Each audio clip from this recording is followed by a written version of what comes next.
Hi friends, welcome to serial அரங்கம். இந்த serial அரங்கம் சேனலுக்கு உங்கள் எல்லாரையும் அன்போடு வரவேற்கிறேன். இன்றைக்கி ஆகஸ்ட் 20ஆம் தேதி அழகு அழகு சீரியலில் என்ன நடந்திருக்குன்னு சொல்லிட்டு பார்த்துடுவோமா. இப்போ பார்த்தா மதி இன்டர்வியூக்கு கிளம்பிட்டுருக்காங்க. அப்போது சுரேஷுமே ரெடி ஆகிறதுக்கு ரூமுக்கு வராங்க. இவங்க எங்கேயோ கிளம்புறாங்கன்னு தெரியுது. அதனால் சுரேஷ் மதிக்கிட்ட கேட்குறாங்க, நீ எங்கேயாவது வெளியில் கிளம்புறியா அப்படின்னு சொல்லும்போது ஆமாம் அப்படின்னு சொல்கிறாங்க. எங்கே அப்படிங்கும்போது இந்த மாதிரி ஒரு இன்டர்வியூ இருக்குது, அந்த இன்டர்வியூக்கு தான் ரெடி ஆகிட்டுருக்கேன் அப்படின்னு சொல்கிறாங்க. சரி, நான் வேணால் உன்னை ட்ராப் பண்ணவா அப்படின்னு கேட்குறாங்க. ஒன்றே இல்லை, பரவாயில்ல, நான் பார்த்துக்கிறேன் அப்படின்னு சொல்கிறாங்க. நீ எந்த ஏரியா போகிற அப்படின்னதும் மதுரை வாயில் அப்படின்னு சொல்கிறாங்க.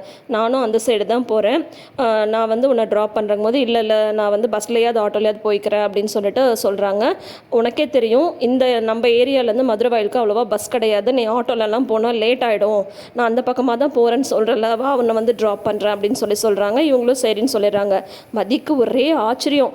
அதை விட என்னென்னா, எங்கள் புருஷன் முன்னாடி 2 பேரும் ஒன்றா ரூம்லேருந்து வெளியில் வராங்க. ராகவன் கேட்குறாங்க, கிளம்பிட்டியாப்பா ஸ்டேஷனுக்கு அப்படிங்கும்போது ஆமாப்பா அப்படின்றாங்க. வெயில் அதிகமாக இருக்குது, பார்த்துப்போ அப்படின்னு சொல்கிறாங்க. நீயும் எங்கேயோ கிளம்பி நிற்கிற மாதிரி இருக்குது, நீ ஏதாவது வெளியில் போறியா அப்படின்னு மதிக்கிட்ட கேட்குறாங்க உங்கள் மாமியார். உடனே ஆமாம் அப்படின்னு மதி சொல்லும்போது எங்கே போகிற அப்படிங்கும்போது மதிக்கு சுரேஷ் சொல்கிறாரு, இந்த மாதிரி அவளுக்கு ஒரு இன்டர்வியூ இருக்குது, நான் தான் கொண்டு போய் ட்ராப் பண்ணுறேன் அப்படின்றாங்க. மாமியாருக்கு ஒரே ஆச்சரியம், என்னடா நடக்குதுங்க அப்படின்ற மாதிரி. உடனே அவங்க மாமனார் எதுவும் சொல்கிறதில்ல, சரி பார்த்து பத்திரமா கொண்டு போய் விடு அப்படின்னு சொல்லிடுறாங்க. இவங்க 2 பேரும் வெளியில் வராங்க. சுரேஷ் வண்டி எடுத்துகிட்டு இருக்காங்க. அப்போ தான் கரெக்டாக மார்க்கெட் போயிட்டு வராங்க. மலர் பார்த்துட்டு இன்டர்வியூ கிளம்பிட்டியா மதி அப்படின்னு கேட்குறாங்க. ஆமாம் அப்படிங்கும்போது சுரேஷ் கூடிய போகிறேன் அப்படின்னதும் ஆமாம் அப்படின்றாங்க. அப்படியா, அவனே உங்ககிட்ட கேட்டானா கூட்டிகிட்டு போகிறேன்னு சொல்லிட்டு இருந்தேன். ஆமாங்க அப்படின்னு சொல்கிறாங்க. என்னால் நம்பவே முடியல, நிஜமா அவனா கேட்டான் அப்படின்னதும் ஆமாம் அவரே தான் கேட்டார், நான் ட்ராப் பண்ணுறேன்னு சொல்லிட்டு அப்படின்னு மதி சொல்லும்போது உடனே மலர் சொல்கிறாங்க, இல்லை தங்கராஜ் அண்ணனால தான் உன்னோட வேலை போயிடுச்சு அப்படின்னு சுரேஷ்க்கு தெரிஞ்சதுக்கப்புறம் உனக்கு ரொம்ப ஒரு மாதிரி கஷ்டமாயிடுச்சு, அதனால தான் இந்த மாதிரி உனக்கு ஹெல்ப் பண்ணுறேன்னு சொல்கிறான். ஆனால் எனக்கு ஒரே ஆச்சரியமாக இருக்குது, அவனா உங்ககிட்ட கேட்டிருக்கா பாரு, அப்பா எனக்கு இதை பார்க்கும்போதே ரொம்ப சந்தோஷமாக இருக்குது, எப்படியோ நீங்கள் 2 பேரும் சந்தோஷமாக இருந்தால் எனக்கு அதுவே போதும், நல்லபடியாக பண்ணிட்டு வா, ஆல் த பெஸ்ட் அப்படின்ற மாதிரி சொல்கிறாங்க. அதுக்கப்புறம் சரி அண்ணே நாங்கள் கிளம்புறோம் அப்படின்ட்டு சுரேஷுமே கிளம்புறாங்க. பின்னாடி மதி ஏறி உட்காந்துக்கிறாங்க. ஒரே ஆச்சரியம் மலருக்கு, அப்பா இவங்க 2 பேரும் ஒருத்தர் புரிஞ்சுட்டு நல்லா சந்தோஷமாக இருந்தால் எனக்கு அதுவே போதும் அப்படின்னு அவங்க மனசில் நினச்சி முடிக்கல. பின்னாடி டையன்னு அவங்க மாமியார் நிற்கிறாங்க. 2 பேரும் ஒன்றாவா போகிறாங்க அப்படின்ட்டு பக்குன்னு ஆகிடுது மலருக்கு. திரும்பி பார்க்குறாங்க, நீங்கள் எப்போ வந்தீங்க அப்படின்னு கேட்குறாங்க. அவங்க 2 பேரும் ஒன்றா போகிறாங்களா, அவங்க 2 பேரும் ஒன்று சேர்ந்துட்டாங்களா அப்படின்னு சொல்கிறாங்க. ஏன் அதில் உங்களுக்கு ஏதாவது பிரச்சனையா அப்படின்னு மலர் கேட்குறாங்க. ஒரு அம்மாவா எனக்கு என்ன அதில் பிரச்சனை இருக்க போகுது, 2 பேரும் அடிச்சுட்டு ஆடாமல் 2 பேரும் நல்லா இருந்தால் சரி, எப்படியோ நல்லபடியாக சந்தோஷமாக இருக்கட்டும் அப்படின்னு போகிறாங்க. என்னடா இன்றைக்கி நம்ம நினைக்காததெல்லாம் நடக்குது, இவங்க வேறு அவங்க நல்லா இருக்கணும்லாம் நினைக்கிறாங்க, பரவாயில்லையே அப்படின்ற மாதிரி மலருக்கு தோணிட்டுருக்கு. அதுக்கப்புறம் சுரேஷ் மதிய கூட்டிகிட்டு போகும்போது நீ ஒன்றும் பயப்படாத, டென்ஷன் ஆகாத, நீ நல்லா தான் இன்டர்வியூ பண்ண அப்படின்றாங்க. எனக்கு ஒன்றும் பயம் டென்ஷன்லாம் இல்லையே அப்படிங்கும்போது என்ன தான் நீ வெளியில் சொன்னாலும் உள்ளுக்குள்ளே ஒரு டென்ஷன் இருக்க தான் செய்யும் இன்டர்வியூ பற்றி, நீ ஒன்றும் பயப்படாமல் டென்ஷன் ஆகாமல் பண்ணு அப்படின்னு சொல்லிட்டு அதுக்கப்புறம் அந்த கரெக்டான லொக்கேஷனில் போய் இறக்கி விட்டுறாரு. இறக்கி விட்டதுக்கப்புறம் கை கொடுக்குறாரு. மதி அப்படியே கையை கொடுக்க யோசிக்கிறாங்க. ஏன் மேடம் கை கூட தரமாட்டிங்களா அப்படின்ற மாதிரி கேட்குறாங்க. உடனே மதி கை கொடுக்குறாங்க. ஆல் த பெஸ்ட், நல்லா பண்ணு, சரியா, இன்டர்வியூ நல்லபடியாக முடிச்சுட்டு பத்திரமா வீட்டுக்கு போ, பத்திரமா வீட்டுக்கு போயிடுவல்ல அப்படின்றாங்க. அதெல்லாம் போயிடுவேன் அப்படின்னு சொல்லிட்டு மதி சொல்கிறாங்க. சரி நான் கிளம்புறேன் அப்படின்னு சொல்லிட்டு அவருமே கிளம்பிடுறாரு. மதிக்கு ஒரே ஆச்சரியம், நம்ம காண்பது என்ன கனவா இல்லை நினைவா, இவரா இவ்வளோ சாஃப்டாக பேசுகிறாரு அப்படின்ற மாதிரி தோணுது. மலர் ஆல்ரெடி சொல்லியிருக்காங்கல்ல, தங்கராஜனை கூட சேராமல் இருந்தால் சுரேஷ் நல்ல பையன் தான் அப்படின்னு சொல்லிட்டேன். இன்னைக்கு கூட மலர் அதான் நினைக்கிறாங்க, இந்த தங்கராஜ் அண்ணன் பேச்சு கேட்காம இருந்தாவே சுரேஷும் மதியும் சந்தோஷமா இருப்பாங்க அப்படின்ற மாதிரி மனசுல நினைச்சுக்கிறாங்க. இப்போ இந்த உடன்பிறப்பு கதைக்கு வருவோம். யாரு, பாக்யராஜ் தான் ஆஃபீஸில் இருக்காரு. ஆனால் நினப்பெல்லாம் தங்கச்சி என்ன பண்ணுறா ஏது பண்ணுறா தெரியலையேன்னு அதுவே தோணிட்டு இருக்கு. அப்புறம் கொஞ்ச நேரத்தில் பார்த்தா ரேவதியே கால் பண்ணுறாங்க. இப்போ தான் ரேவதி உன்னை பற்றி நினச்சேன் அப்படிங்கும்போது எனக்கு நல்லா தெரியும்ண்ணே, நான் நேற்று எப்போ அங்கேருந்து கிளம்பி வந்தனோ அப்போலேருந்து இந்த நொடி வரைக்கும் நீ என்னை பற்றி தான் நினச்சிட்டு இருப்பேன்னு எனக்கு நல்லா தெரியும். இங்கே நான் ஒன்றும் பிரச்சனை இல்லை, நாங்கள் சந்தோஷமாக தான் இருக்கேன் அப்படின்னு சொல்கிறாங்க.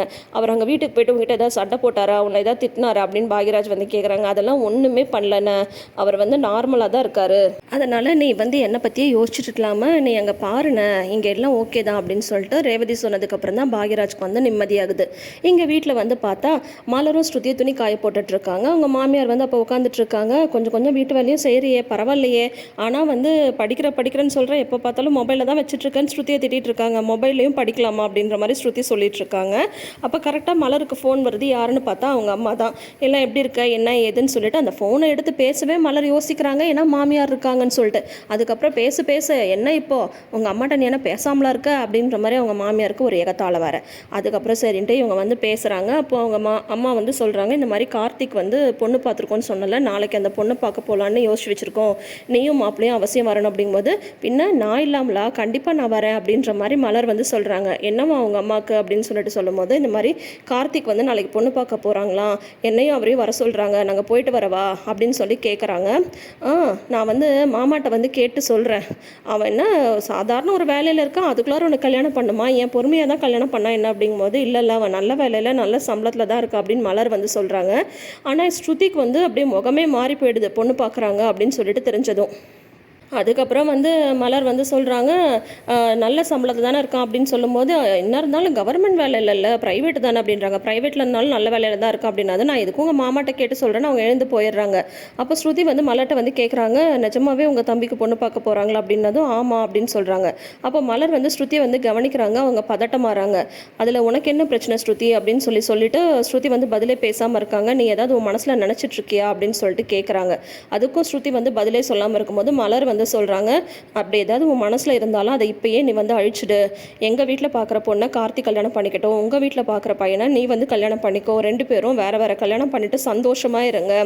நம்ம வீட்டை பற்றி உனக்கு நல்லாவே தெரியும்ல, நீயே அந்த மாதிரி ஏதாவது நினச்சாலும் இந்த வீட்டில் அதெல்லாம் நடக்கவே நடக்காது. அதனால் 2 குடும்பத்துக்கும் தேவையில்லாத பிரச்சனை தான் வரும். அதனால் உன் மனசில் ஏதாவது நினச்சிருந்தாலும் அது எல்லாத்தையும் முழுசாக தொடச்சி எரிஞ்சிட்டு உங்கள் வீட்டில் பார்க்குற மாப்பிள்ளைக்கே கல்யாணம் பண்ணுறதுக்கு நீ வந்து மனசளவில் வந்து ரெடி ஆகிக்கோ அப்படின்ற மாதிரி மலர் வந்து சொல்கிறாங்க. நம்ம வீட்டை பற்றி தெரிஞ்சு உன்னை நீயே வந்து கஷ்டப்படுத்திக்காத, நீ நினச்சாலும் அதெல்லாம் நடக்கிறதுக்கு வாய்ப்பே இல்லை, வேண்டாம், ப்ராக்டிக்கலாக எது நடக்குமோ அதை மட்டும் யோசி அப்படின்னு சொல்லிட்டு மலர் வந்து நல்லாவே தான் சொல்லி புரிய வைக்கிறாங்க. ஆனால் ஸ்ருதிக்கு வந்து அது புரிய. ஏன்னா ஸ்ருதி கூட நார்மலாக பேசினதுக்கே அவங்க தம்பியை போட்டு கார்த்தி போட்டு அடிச்சிட்டாங்க இல்லையா. தங்கராஜெல்லாம் விடுவாரா? அதுவும் இந்த ஃபேமிலியை பார்த்தாவே தங்கராஜுக்கு வந்து பிடிக்காது. இதில் வேற மலரோட தம்பிக்கு ஸ்ருதியை கல்யாணம் பண்ணி வைக்கணும்னா கண்டிப்பாக இந்த குடும்பத்திலே யாரும் வந்து ஒத்துக்க மாட்டாங்க. ஆனால் ஸ்ருதி வந்து கொஞ்சம் வருத்தத்தோடு வந்து இருக்காங்க. கார்த்தி மனசில் அந்த மாதிரி எந்த நினப்பும் இல்லை. ஆனால் ஸ்ருதிக்கு வந்து கார்த்தியை பிடிச்சிருக்கு. ஸோ பார்க்கலாம் என்ன நடக்குதுன்னு சொல்லிட்டு இங்கே வந்து பார்த்தா பிளட் டெஸ்ட் வந்து கொடுத்துருக்காங்கல்ல. தங்கராஜ் திரும்ப ரேவதிட்ட சொல்கிறாரு, உனக்கு பாரு சுகர் இருக்கும், உனக்கு வந்து பாரு இந்த இதெல்லாம் கொலஸ்ட்ரால் இருக்குல்ல அதெல்லாம் வந்து ஏறி இருக்கும். அது மட்டும் இல்லை, இந்த ஹீமோக்ளோபின்னு சொல்கிறாங்களா அது உனக்கு சுத்தமாக இருக்கவே இருக்காது, உடம்புல ரத்தமே இருக்காது பாரு, உனக்கு வந்து தைராய்டு இருக்க போகுது, அது இருக்க போகுது, இது இருக்க போகுதுன்னு ரேவதியை போட்டு பயப்படுத்திட்டு இருக்காரு. எங்கள் அம்மாக்கெலாம் எதுவும் இருக்காது, மேபி இந்த வயசானதுக்கு ஏதாவது 1-2 பிரச்சனை இருக்கலாம், எனக்கெல்லாம் ஒன்றும் இருக்காது, நான்லாம் நல்லா தான் இருப்பேன். ஆனால் நீ வேணா ரிப்போர்ட்டை வேணா பாரு, கண்டிப்பாக உனக்கு ஏதாவது பிரச்சனை இருக்கும், டெஃபினட்டாக ஏதாவது பிரச்சனை இருக்கும் அப்படின்னு சொல்லிட்டு திரும்ப சொல்லிட்டு இருக்காங்க. அவர் சொல்கிறத கேட்டால் நமக்கே கடுப்பு தான் ஆகுது. அதே சமயம் சிரிப்பாகவும் வருது. ஏன்னா எனக்கு என்ன தெரியுமா தோணுது, இப்போ வந்து பிளட் ரிப்போர்ட் வந்து வந்துருச்சு, அதை வந்து பார்க்குறதுக்கு டாக்டருமே வந்து வந்துட்டாங்க.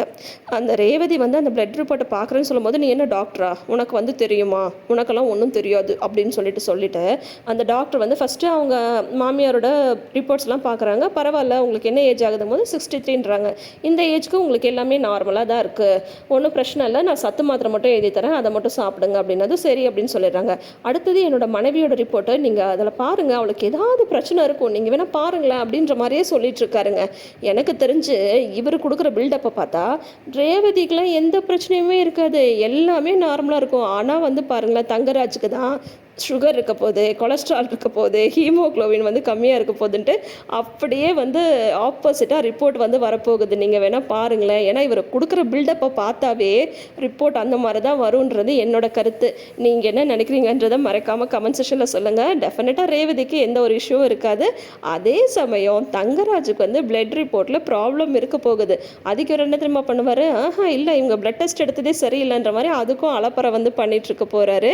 ஸோ நாளைக்கு எபிசோடில் என்ன தான் நடக்க போகுது வெயிட் பண்ணி பார்த்துடுவோமா. தொடர்ந்து அப்டேட்ஸ்க்கு நம்ம சேனலை மறக்காமல் சப்ஸ்கிரைப் பண்ணிக்கோங்க. இந்த வீடியோ பிடிச்சிருந்தால் லைக் பண்ணுங்கள். இந்த சீரியல் அரங்கம் சேனலை நிறைந்த அரங்கமாக மாற்றுங்க. தேங்க்யூ.